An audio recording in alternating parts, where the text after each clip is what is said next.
రాజశేఖర రెడ్డి గారు చేపట్టిన project Handri-Neeva project 90% పనులు కన్న తండ్రి రాజశేఖర రెడ్డి గారు పూర్తి చేస్తే కన్న కొడుకై ఉండి 10% పనులు కూడా జగన్మోహన్ రెడ్డి గారు పూర్తి చేయలేకపోయారు అంటే వీళ్ళ రాజశేఖర రెడ్డి గారి ఆశయాలను నిలబెట్టేది, వీళ్ళు కాదన్నా రాజశేఖర రెడ్డి గారి ఆశయాలను నిలబెట్టేది.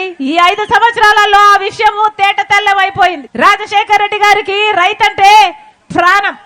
రైతును నెత్తిన పెట్టుకోలేదా రాజశేఖర రెడ్డి గారు? వ్యవసాయాన్ని పండుగ చేయలేదా రాజశేఖర రెడ్డి గారు?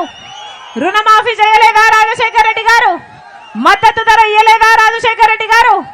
మరి ఇప్పుడు ఇలా ఉందన్నా వ్యవసాయము బాగుందా? మద్దతు ధర వస్తుందా?